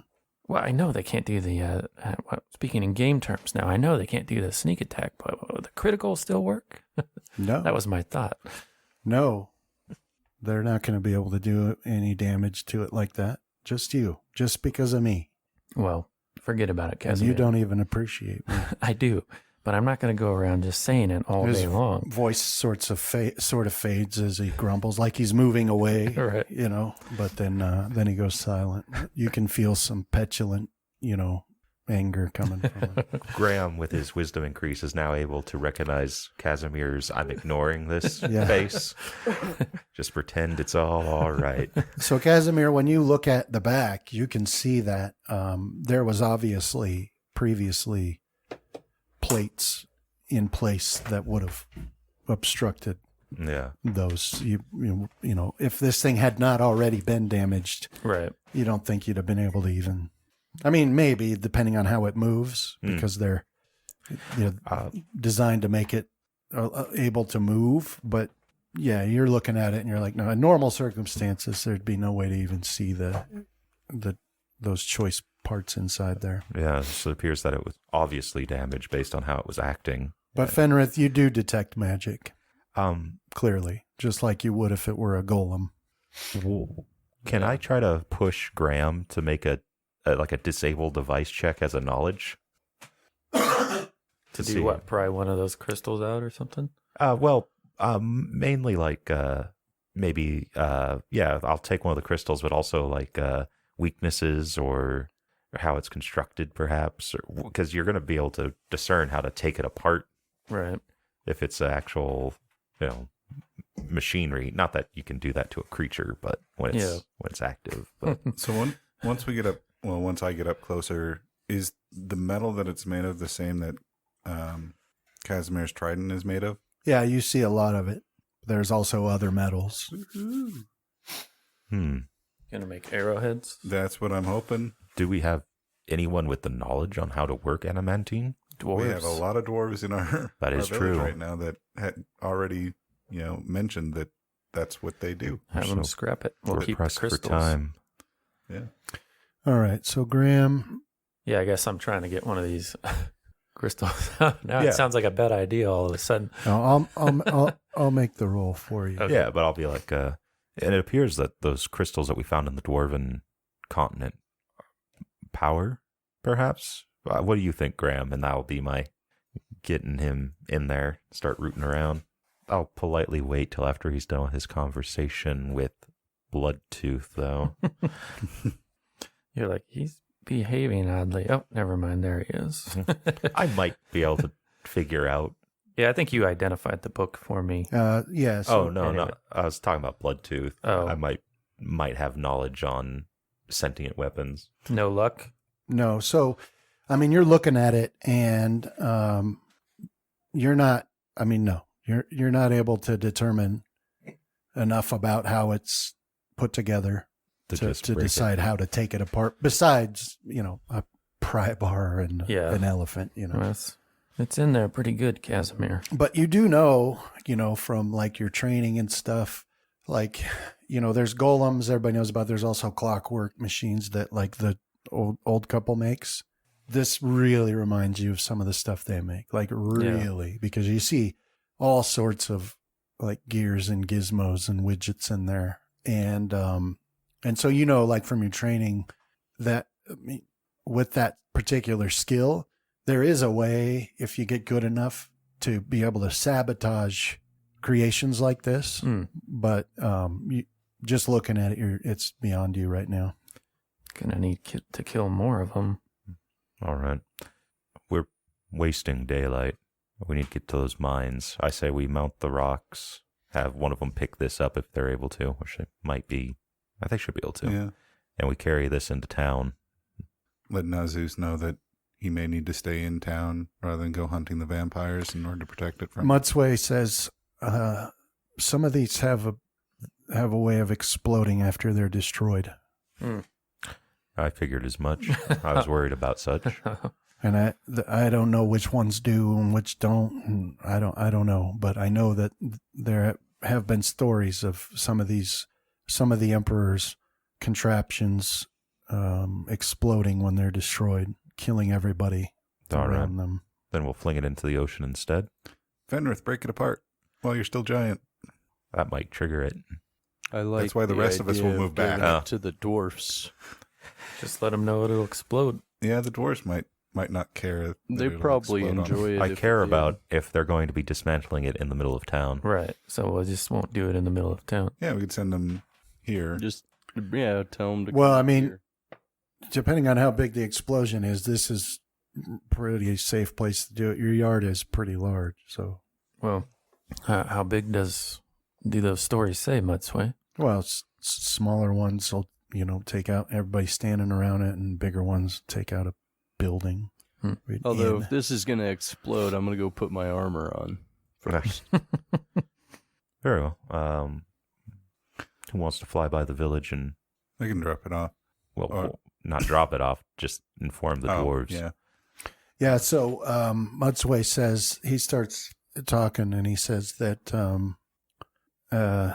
Emperor LeBlanc came to power a couple 100 years ago, and at the time it was just a small kingdom in the southwest corner of the continent, but they just started taking over everything they could see, and pretty soon they ruled the whole continent. They outlawed magic and then enslaved all the gnomes, and nobody's seen gnomes for 100 years, and people suspect that they were just eradicated. Even all of the monster races have been enslaved and serve the emperor now.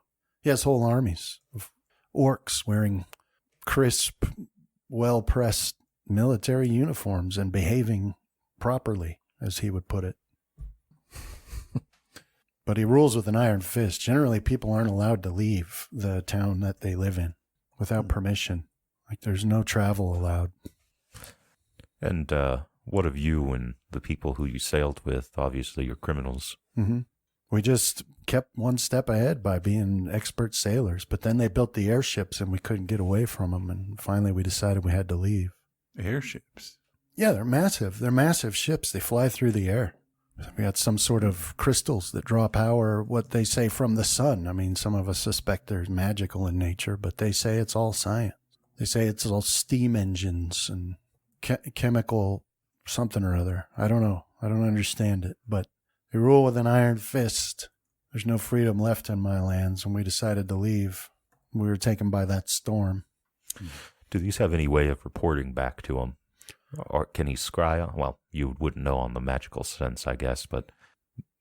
Some people say, and he kicks that little spinning star that was coming out of its head. Some people say these send messages to each other. I don't know if it's true or not.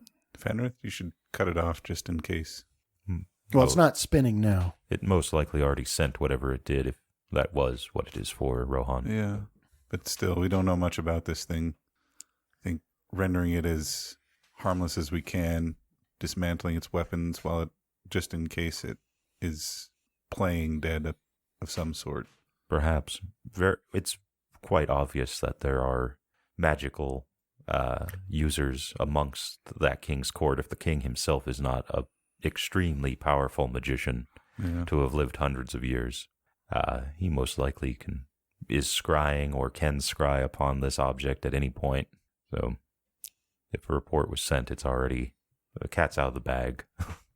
All right, so then at this point now, everybody hears the clear sound of clanking and stomping and running feet coming from beyond the broken gate. And then as you look up, more approaching creatures come into focus. So I'll describe them as they move into the yard there. Give me 1 second here.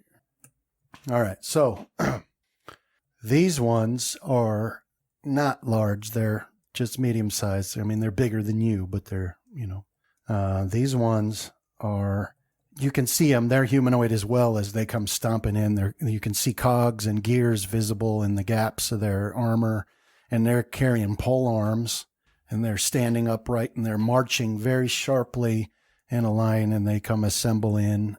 So these are obviously, mechanical creations as well, golems or clockworks or something of that nature. Obviously not human.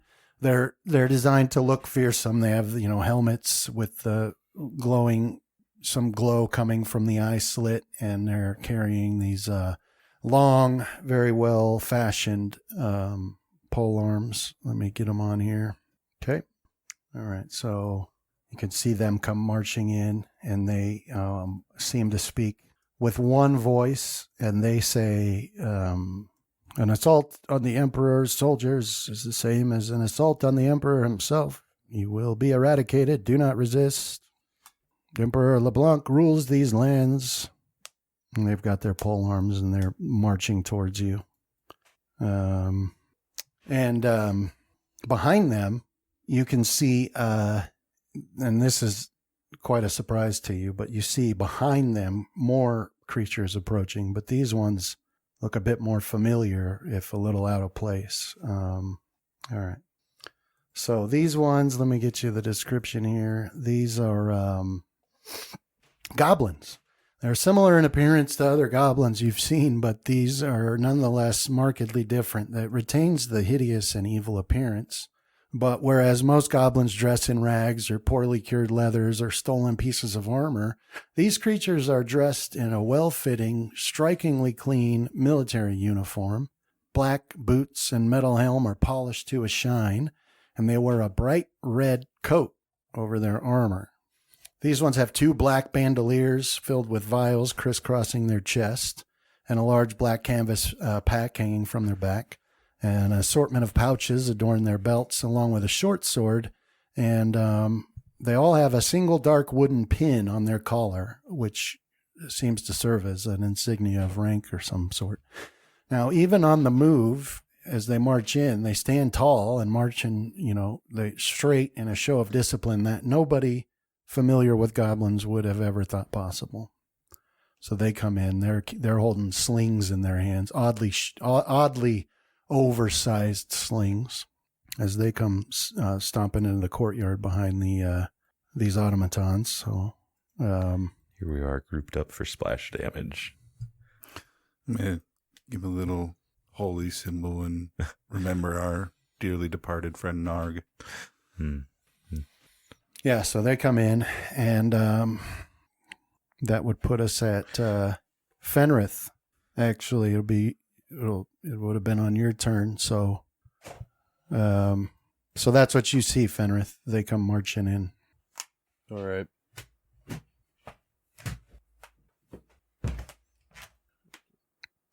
All right. I will summon a blade barrier and warn my companions to let them come to you. Just don't move to engage them. No problem. I believe that the ones at the closest edge of that will end up taking or doing the reflex save.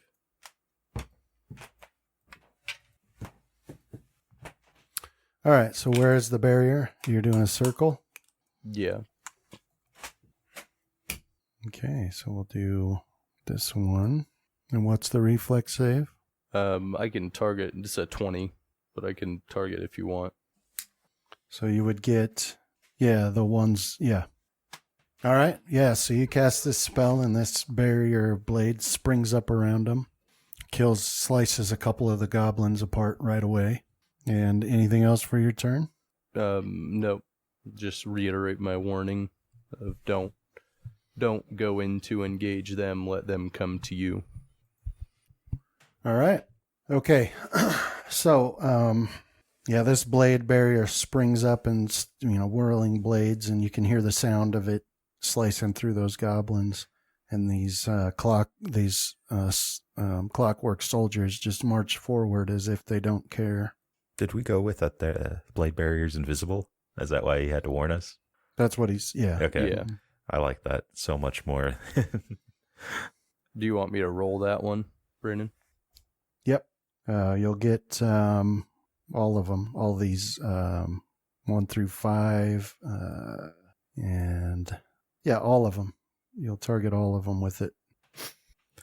Yeah, so they come marching forward with their pole arms, and you can hear that terrible sound as, blades of force go just thunking into them over and over and shrieking and cracking, but they don't give any reaction to it.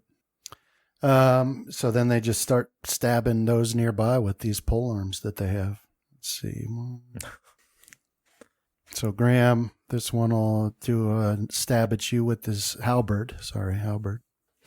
And gets a hit Jeez. Yeah, that's for 15 damage to you. that wasn't a critical. Since there was no, never mind.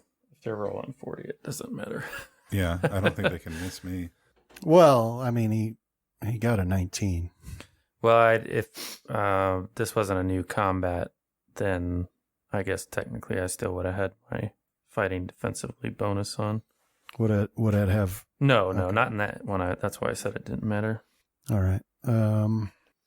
All right. So that one is too close. Then we'll go to this one. Will stab at you as well. As if I believe he gets a bonus to his AC as well for the blade barrier. So blade barrier provides cover +4 bonus to AC +2 bonus on reflex saves against attacks made through it. +4. What does that make your AC? Good question. Is it over 37? I don't know if it's enough to save you from this though, man. So let's see. I got 24 there, 1 from haste, 3 from fighting defensively, and then another 4. So it's 32? Like 32. Yeah. Okay. Yeah, that's not enough. I don't like how this happened. Okay. So that's Oh. them. No, That's your escape artist. I don't think I'm caught in anything. Just curious. It's not high. Why are you trying to? I'm guessing he's figuring that they're probably going to try to. Net me. Well, no, I was going to cast Entangled. Mm. But in order to get all of them, I think I may have to get you in there as well.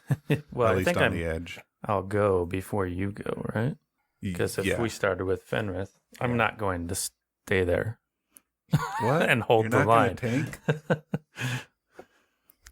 Graham, I thought you wanted to take on every aspect of the adventurer's life. That But if I includes tanking, okay? If I could trap them inside that blade barrier, that Yeah, would that's help a cool hold them. combo. They're just like getting chewed up. Yeah. That's the one thing that didn't change with Graham's wisdom boost is his not wanting to tank. In fact, it probably got worse. Yeah. Gonna tell him to disarm a trap, and he's gonna be like, "That's kind of dangerous, don't you It's a think, little Casimir?" tanky. Yeah.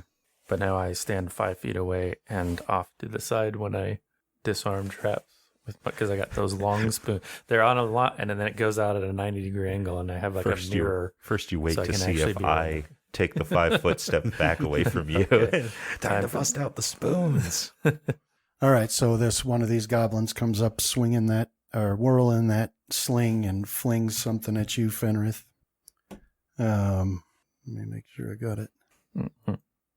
Hopefully, at least these clockwork things don't have a high reflex save. Yeah, like if they're anything like golems, they don't really need or want one usually. Yeah, they might be able to strength their way out, but it should at least trap them for 1 round. If it even affects them. Like they're clockwork, so that they might not have magical immunity, but you never know. Well, this isn't Can a I magical use a effect that hero traps point to re-roll that? Sure. Oh. I'll need a fort save from Rohan and from Sorry, Casimir. I rolled a will save first. And the fort save was 35 now. Hey. Okay. So yeah, this thing whirls this sling around and the stone slams against Fenrith and explodes in its loud, extremely loud sound. This deafening bang, but it doesn't affect your hearing. Are they flashbanging us? There's a thunderstone. I think so. All right, and then you see another one step up, and instead of the sling, he's got something in his hand, and you can see a spark, and he's lighting something on fire, and he throws it at Fenrith again. Was it reflex saves this time? That's my low one. Yeah. So let me just target everybody with it. Yeah, that's actually my low one now too. That I got the wizard will save bonus. I need to get one of those Graham books so I can get my wisdom up there a bit. I want 1 level of cleric. That's all I need. Just the 1.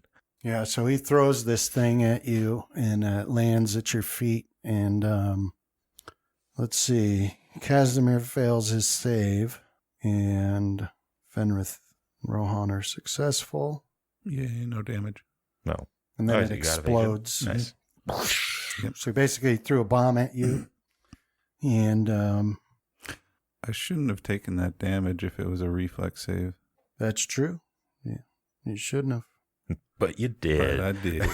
Oh, How much did you take? Just 2. Rohan. Okay. And then, let's see, the next one comes up. This one's whirling its sling as well at Fenrith again. Or no, Rohan, sorry. This is where I wouldn't mind having telekinesis. Just move something into that blade barrier and just leave them there. But your reflex save is successful, so it throws this thing at you, and it sort of pops and starts spreading this goo around, but it doesn't stick to you and cause you any trouble. But you recognize that that's like a tanglefoot bag that it tossed at you. Be like, ha! Graham used to use those as tricks. And then, so that's theirs, and then that'll bring us back to Graham. Now, Graham, there's more that are getting within range to attack you than the ones who already did, but it's your move. Yeah, I want to tumble away. Say it to there. We'll do 1 move action. Okay. Oh, well, how many did I have to move past? Yeah, you also have hero points. No, I mean, I got the first one. 4. It's not like an auto fail. 3. Sorry, 3.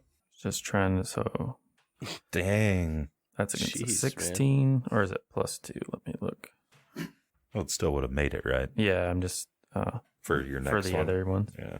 Starts at 15, +2 for each beyond the first. So now I would fail if I do that more. So There's stop. 1. Wouldn't that just make it 19? But it goes 17, 19, and then now it would be Oh, 21. 21. All right. And then the final one. Oh, Yeah. Right, were there 4? 3.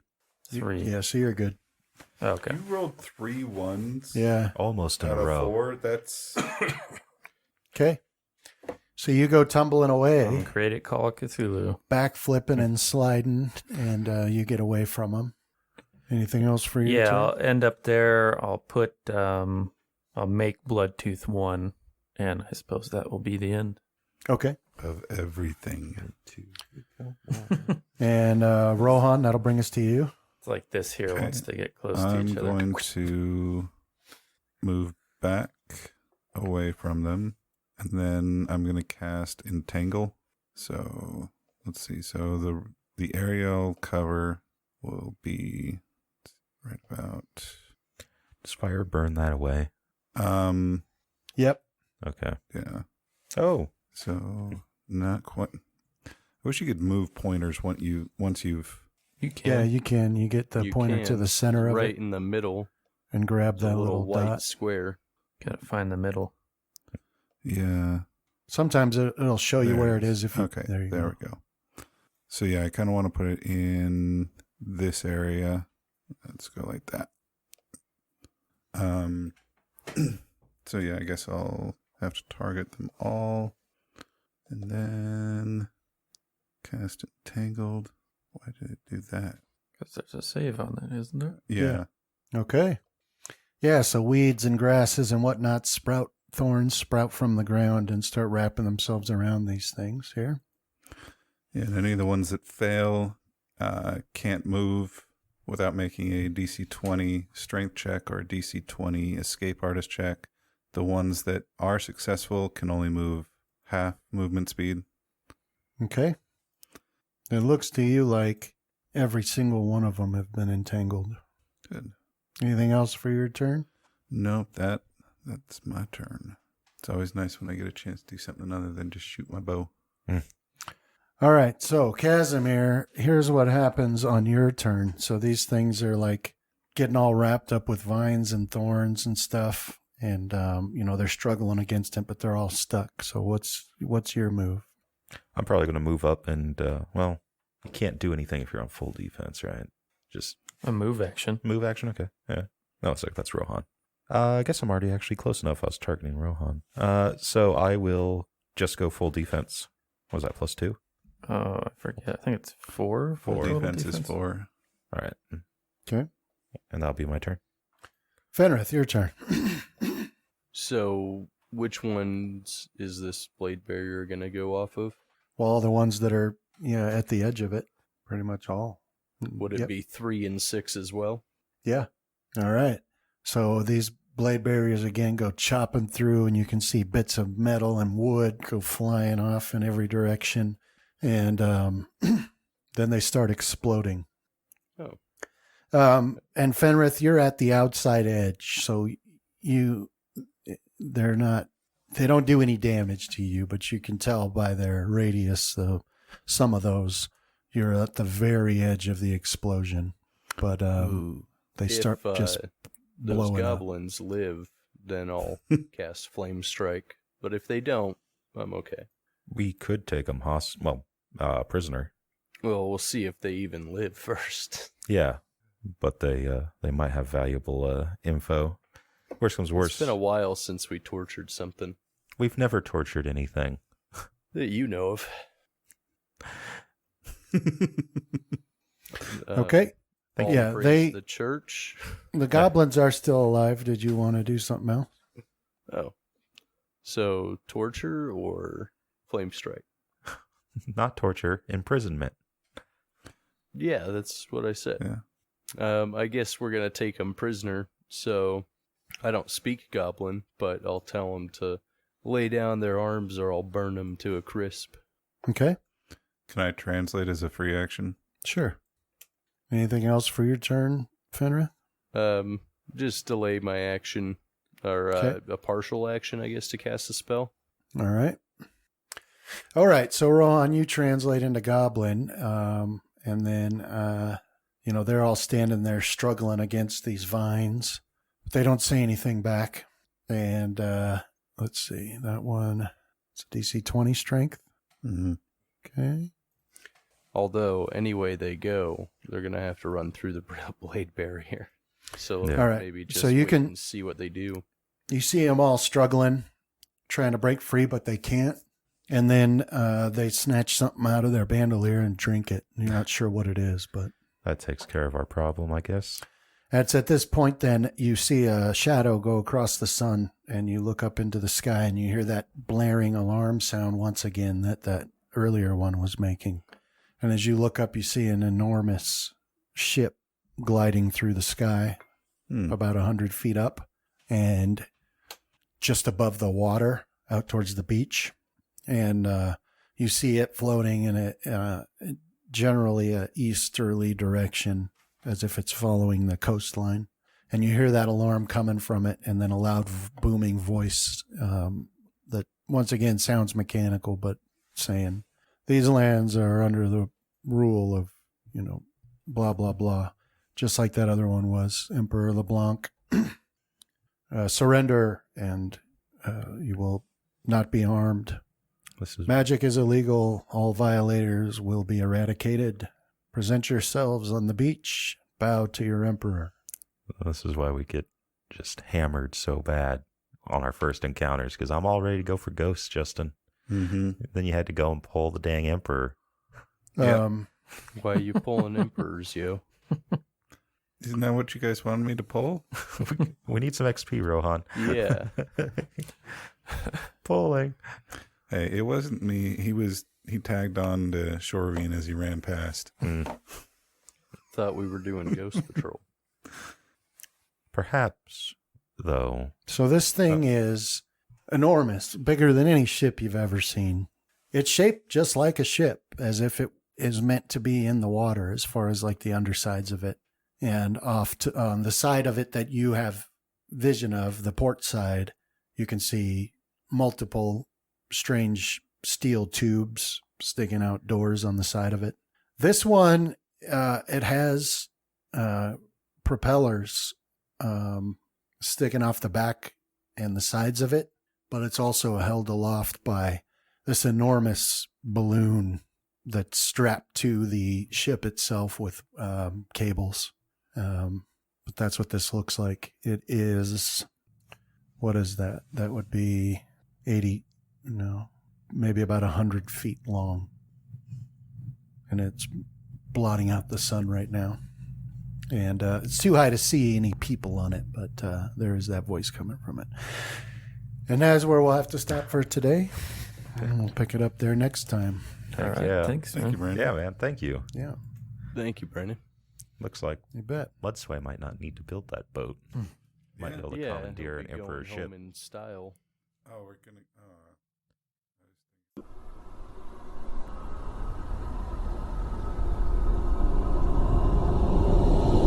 This has been a Death Watch production. Thank you for listening.